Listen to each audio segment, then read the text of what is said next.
Behold, the Lamb of God who takes away the sins of the world.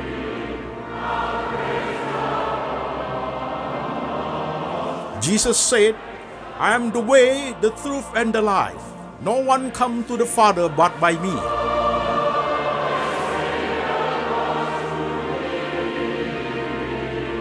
For God so loved this world, so he gave his one and the only Son. Whoever believes in him shall not perish, but have eternal life. Shalom, jemaat sekalian. Saya Pendeta Antoni Chang. Salam kepada jemaat pendengar setia firman Tuhan lewat Lembaga Antoni Chang Ministry Internasional. Tema pada minggu hari ini adalah Yehovah Rapha, Allah yang menyembuhkan. Kontemplasi part 16 bagian 16. Firman Tuhan kita ambil dari Injil Yohanes pasal 9 ayat 1 sampai 7. Demikian firman Tuhan.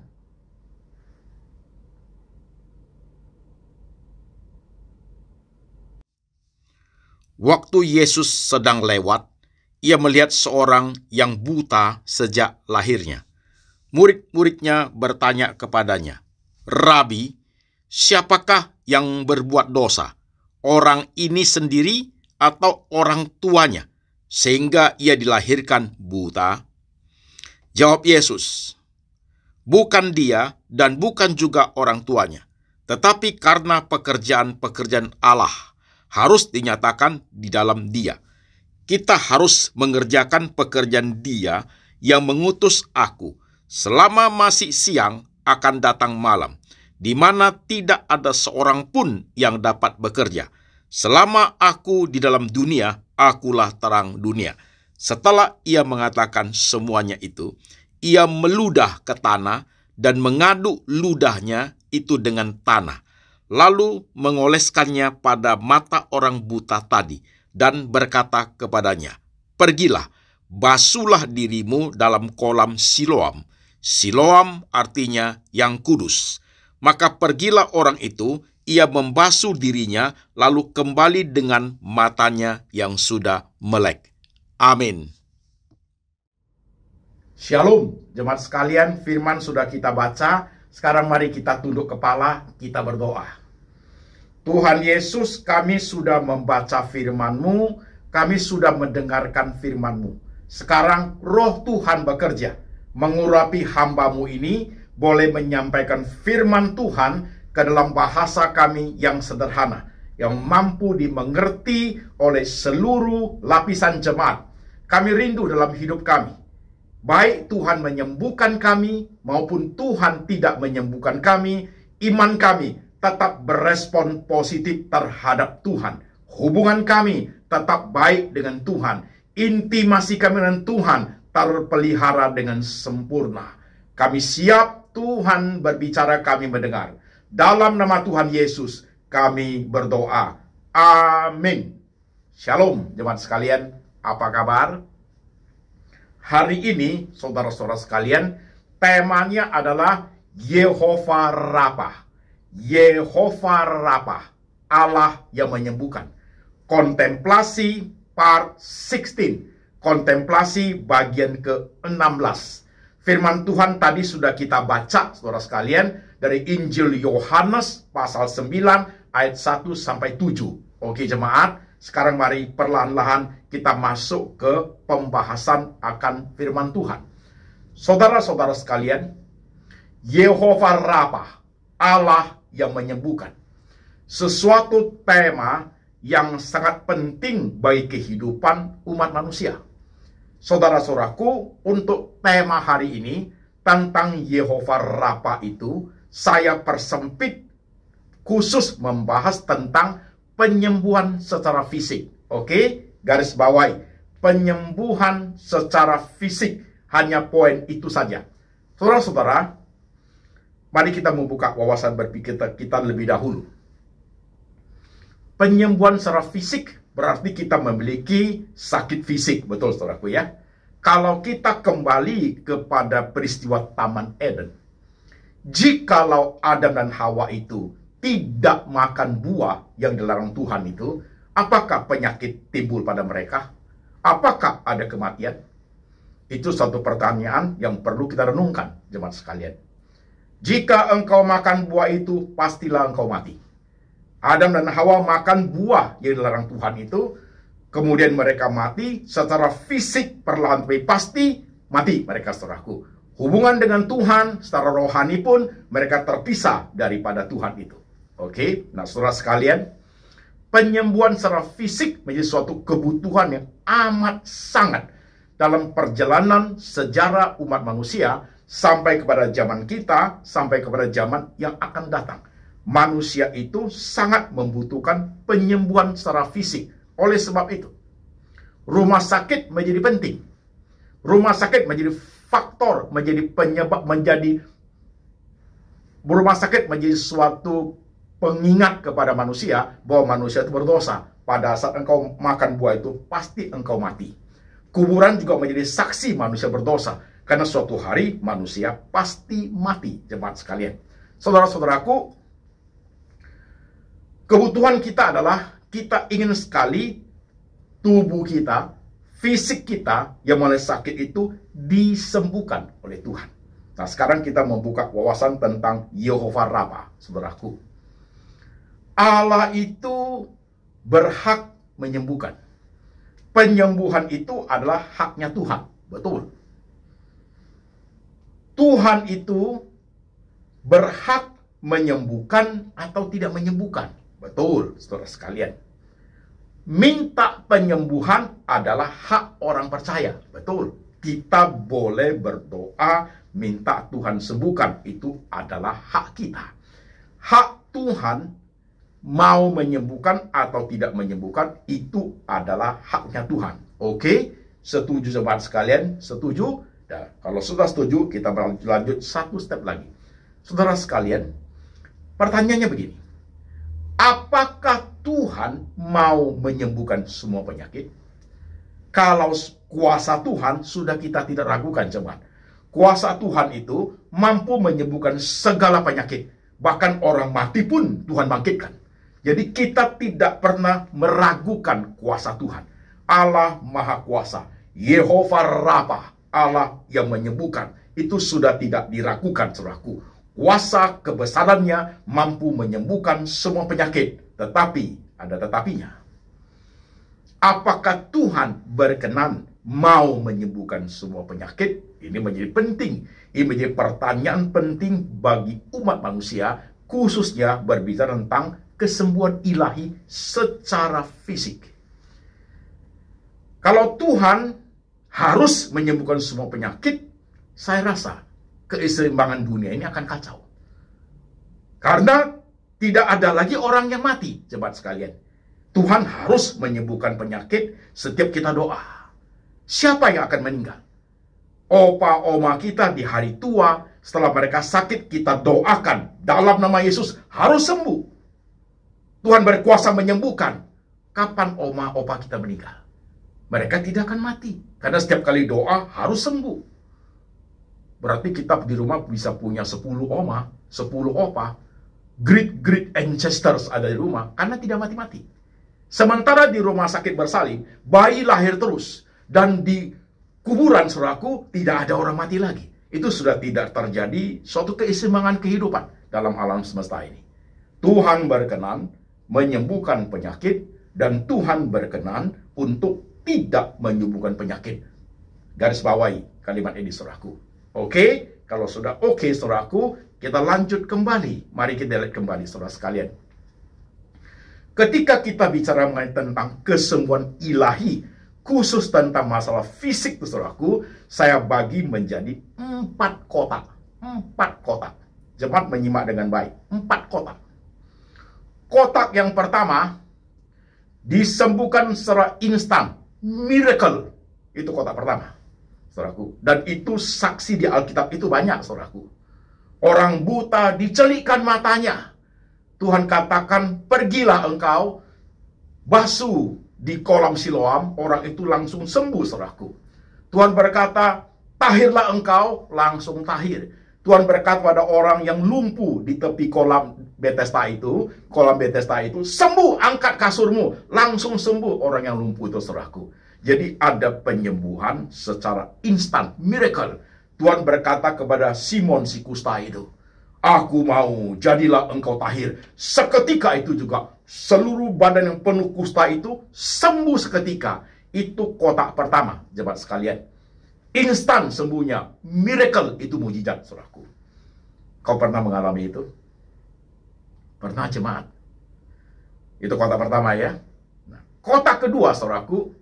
Kotak kedua adalah disembuhkan lewat proses, atau lewat media, atau lewat dokter, atau lewat obat-obatan. Disembuhkan lewat proses. Ini kotak kedua. Hati-hati dengan kotak kedua ini.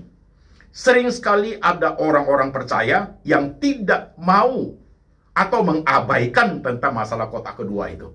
Pokoknya aku percaya Tuhan Yesus. Dalam nama Yesus obat dibuang, ke dokter juga nggak mau. Itu tidak benar, saudaraku. Itu tidak benar. Kotak pertama di Alkitab banyak contohnya.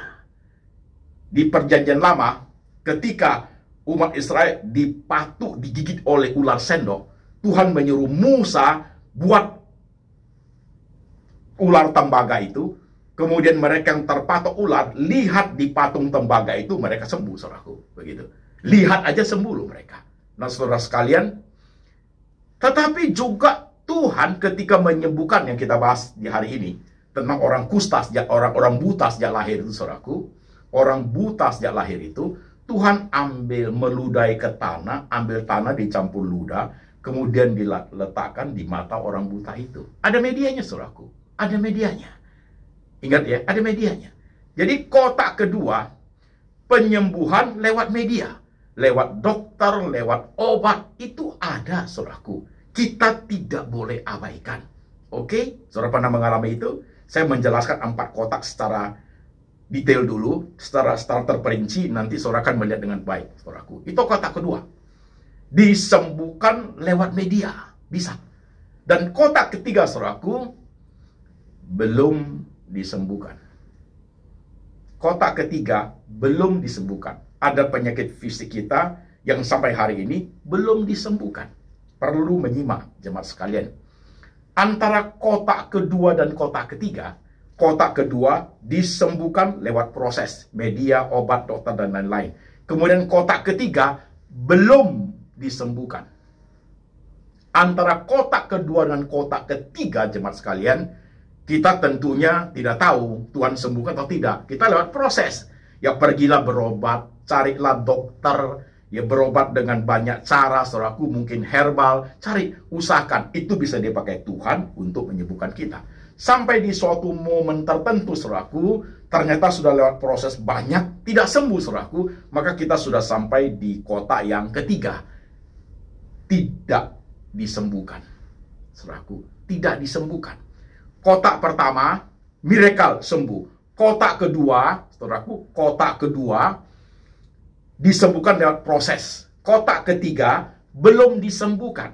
Nah, ketika masuk ke kotak ketiga belum disembuhkan itu, saudaraku, kotak kedua sudah berusaha. Ternyata sekian lama, akhirnya masuk ke kotak yang ketiga, belum disembuhkan. Antara disembuhkan lewat proses dan belum disembuhkan itu swing itu. Swing, saudaraku. Swing kotak demikian itu, antara iya dan enggak. Nah, ketika sampai di kotak belum disembuhkan itu, lewat proses juga kita akan masuk kotak keempat. Kotak keempat adalah tidak disembuhkan. Ini penting, jemaat, memahami tentang penyembuhan secara fisik. Disembuhkan secara miracle, instan. Jadilah engkau tahir, kotak pertama.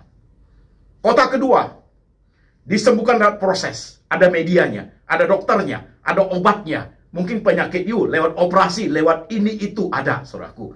Kotak ketiga belum disembuhkan.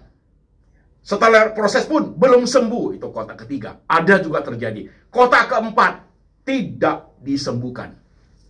4 kotak ini, bagaimana iman Kristen meresponinya menjadi sangat penting. Jangan hanya kita berespon iman, bersuka cita karena Tuhan buat miracle, menyembuhkan kita secara instan. Kita bersuka cita membesarkan Tuhan. Dan pada saat masuk proses kotak kedua, kita sudah tidak suka. Kita buang obat, kita nggak cari dokter. Pada saat masuk kotak ketiga, belum disembuhkan, kita sudah mulai menggerutu kepada Tuhan.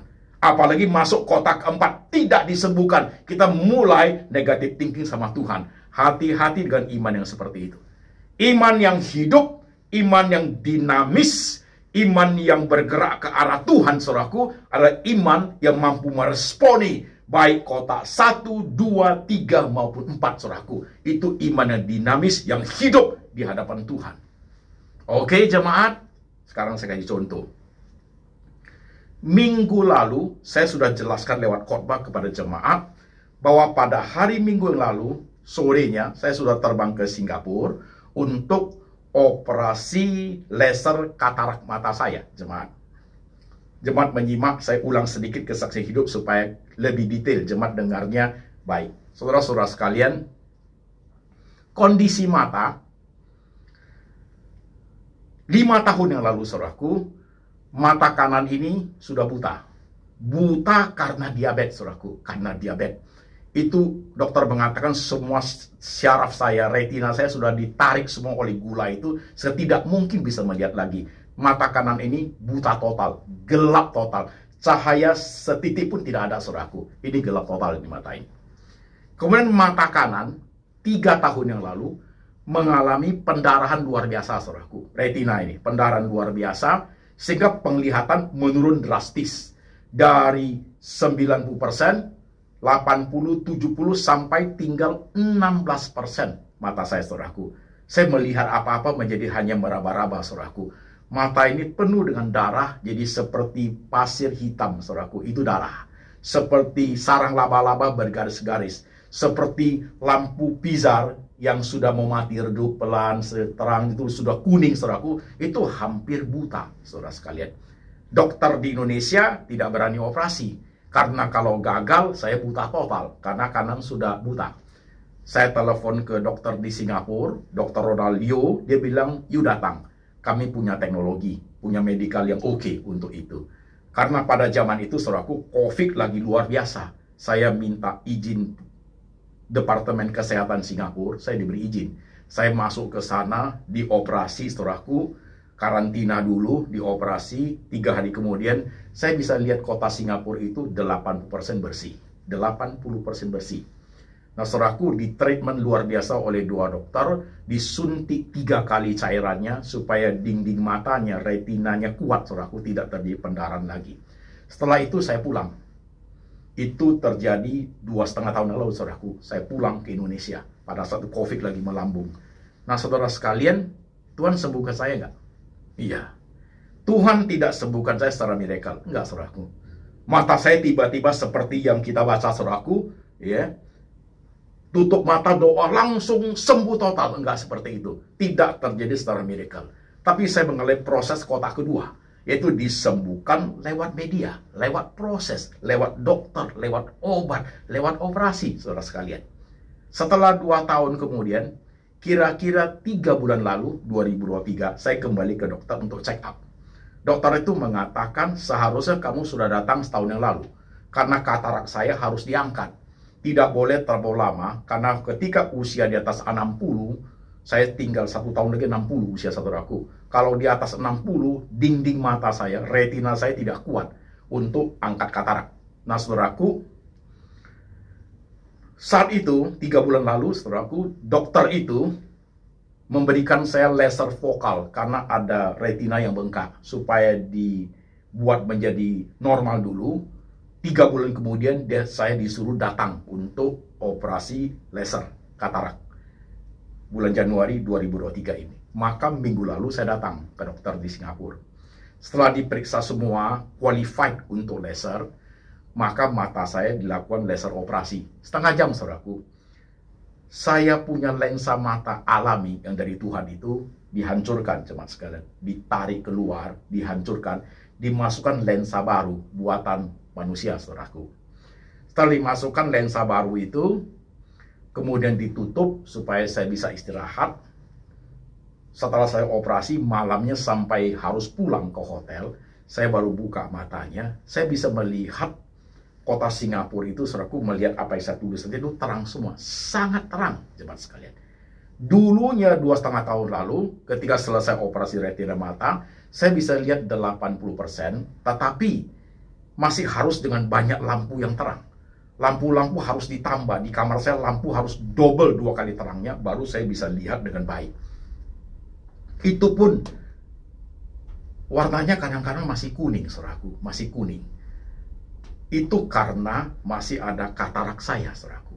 Nah, minggu lalu, ketika dokter mengangkat katarak saya, menggantikan dengan lensa yang baru, saudaraku, saya bisa melihat clear. Sekarang saya bisa melihat 98%, saudaraku. Saya bisa melihat 98%, kata dokter. 2% itu ya karena faktor usia. Mata Bapak itu sudah kembali seperti mata biasa. Lampu sudah tidak usah diperbanyak, dia normal kembali. Nah, sekarang saya bisa melihat normal kembali, saudara-saudara sekalian. Kacamata saya yang saya pakai selama ini saudaraku, sudah tidak bisa dipakai. Karena kalau saya pakai, saudaraku, langsung kabur. Karena sudah ada lensa yang ditanamkan, diimplant di dalam mata saya, saudara sekalian. Dokter mengatakan saya tidak usah pakai kacamata juga oke. Jarak 6 meter, saya bisa melihat tulisannya dengan jelas, saudaraku. Tetapi saya berprinsip harus pakai kacamata juga untuk menjaga bahaya yang langsung direct ke mata saya. Maklum, jemaat sekalian, mata cuma tinggal satu, soalnya satu sudah buta. Saya mengalami kotak kedua, jemaat sekalian. Kotak kedua, Tuhan sembuhkan lewat proses dan tidak langsung. Udah 2,5 tahun, udah operasi, harus jalani hidup, kabur. Kemudian minggu lalu baru ganti lensa, menjadi terang sekali. Lewat proses, jemaat sekalian. Itu kan ada. Kita tidak bisa bilang tidak, kan gitu, jemaat sekalian. Oke, saya alami itu. Masalah depresi pun dalam proses. Saya juga alami, saudaraku, harus cari dokter, harus makan obat, baru sembuh depresi saya. Nah, sekarang kotak ketiga, Tuhan belum sembuhkan. Kotak ketiga Tuhan belum sembuhkan itu adalah contohnya mata kanan saya. Ini buta total. Dokter bilang dioperasi pun sudah tidak ada gunanya karena tidak akan berhasil. Ini dalam konteks kotak ketiga, belum disembuhkan. Apakah mungkin Tuhan menyembuhkan? Itu hanya Tuhan. Nah, pemahaman saya adalah karena belum disembuhkan, dia buta total, saudaraku. Dan suatu hari mata ini akan sampai ke kotak keempat tentang penyembuhan fisik ini. Kotak keempat adalah tidak disembuhkan. Kalau mata ini tidak disembuhkan, berarti mata yang buta ini akan saya bawa sampai mati, sampai ke liang kubur. Itu, saudaraku. Jelas, clear, jemaat? Clear? Nah, sekarang kembali kepada jemaat masing-masing. Saudaraku, engkau sakit apa hari ini? Penyakit fisikmu apa? Pernah engkau mengalami kotak pertama, miracle, Tuhan menyembuhkan? Kalau pernah mengalami kotak pertama, gimana respon imanmu? Biasa-biasa aja? Take it for granted, itu sudah Tuhan seharusnya sembuhkan sebegitu? Atau engkau sungguh menjadi giat sekali untuk Tuhan karena engkau disembuhkan? Atau engkau mengalami kotak kedua seperti saya? Penyakit apa saja?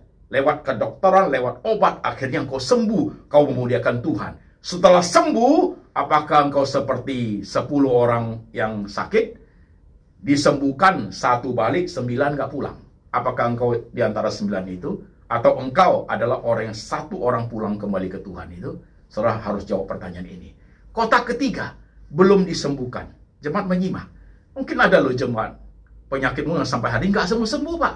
Saya sudah berobat ke sana, ke sini, belum sembuh-sembuh, Pak. Tuhan belum menyembuhkan. Jadi antara kotak lewat proses dan kotak belum disembuhkan itu swing. Main kadang-kadang di situ. Dia main di situ, saudaraku. Imanmu bergumul di situ. Sampai suatu hari ketika engkau sudah menuju hari tua, saudaraku, ya, kau sudah masuk di kotak keempat, yaitu Tuhan tidak sembuhkan penyakitmu. Dan Tuhan berhak untuk itu. Dengarkan khotbah hari ini. Supaya iman kita responnya bagus, saudara sekalian. Mata kanan saya yang buta ini sudah masuk ke kotak, belum disembuhkan. Dan sudah masuk ke kotak, Tuhan tidak sembuhkan. Mata kanan saya yang sudah bisa lihat 90% ini ada di kotak kedua. Tuhan sembuhkan lewat proses, lewat dokter. Proses waktu yang cukup lama, bertahun-tahun. Hari ini bisa lihat 98%. Penyakit depresi saya disembuhkan penyakit depresi saya disembuhkan lewat proses berapa tahun. Akhirnya sembuh, saudara sekalian. Oke, saudara menyimak dengan baik. Saya ingin mengucapkan terima kasih kepada banyak sekali jemaat, saudara-saudara setia pendengar firman lewat lembaga Anthony Chang Ministry Internasional, sahabat-sahabat saudara seiman saya yang sahabat teman-teman lama. Mereka mendoakan saya, mereka memberikan bantuan biaya pengobatan. Thank you so much, sehingga mata ini bisa dipakai untuk Tuhan, maksimal untuk Tuhan. Saudaraku, minggu ini, sepanjang minggu waktu dari Singapura pulang, saudaraku, setelah selesai operasi, saya bisa lihat 98% itu hati saya sukacita sekali, saudaraku. Karena saya akan pulang ke Indonesia, saya akan siapkan khotbah dengan baik untuk Tuhan. Saya bisa melayani Tuhan dengan baik. Saya melihat dengan jelas. Saya bisa baca Alkitab dengan jelas. Tanpa kacamata. Tanpa kacamata. Thank you ya jemaat untuk bantuanmu baik dalam doa maupun biaya operasi mata selama ini. Selama 3 tahun ini. Terima kasih Tuhan. Terima kasih jemaat kebaikan yang jemaat perbuat untuk saya. Tuhan akan perhitungkan untuk berkat buat engkau semua. Oke jemaat, sebelum saya akhiri khotbah ini, dengarkan apa yang saya katakan. Kau sakit apa? Sakitmu itu sudah di kota mana? Pertanyaan itu. Pertanyaan kedua, bagaimana imanmu berespon di kota 1, kota 2, kota 3, dan kota 4? Responlah dengan baik, maka engkau menjadi anak Tuhan yang berkenan di hadapan Tuhan. Oke jemaat, Tuhan Yesus memberkati. Mari kita tundukkan kepala kita. Tuhan Yesus, inilah setiap kami anak-anak Tuhan dalam perjalanan hidup sebagai orang percaya, sebagai manusia. Secara fisik Tuhan, fisik kami hari demi hari akan menjadi menurun. Banyak penyakit bisa menghinggapi penyakit tubuh kami ini. Tuhan, setiap diri kami ada penyakit-penyakit tertentu yang kami alami. Ada bagian penyakit itu Tuhan sudah sembuhkan. Ada penyakit yang masih kami bergumul berat, Tuhan Yesus. Ada bagian penyakit yang masih lewat proses pengobatan, Tuhan. Ada penyakit yang sudah kami mengalami mukjizat. Engkau menyembuhkan secara instan, miracle. Terima kasih Tuhan. Ada bagian dalam tubuh kami ini, penyakit-penyakit yang Tuhan berhak untuk tidak menyembuhkan. Ajar kami menerima bagian itu sebagai suatu kenyataan hidup. Dan respon kami, cinta kami kepada Tuhan, kesembuhan kami kepada Tuhan tidak pernah berubah sekalipun Tuhan tidak menyembuhkan kami. Ajar kami punya iman seperti Tuhan, hidup di hadapan Engkau seperti apa adanya hari ini.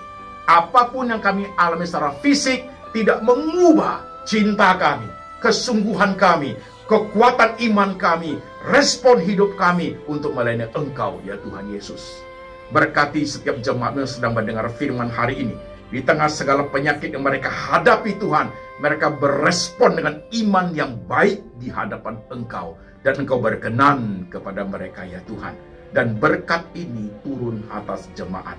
Kasih dari Allah Bapa turun atas jemaat. Yesus Kristus adalah gembala yang baik, pemelihara jiwa kami.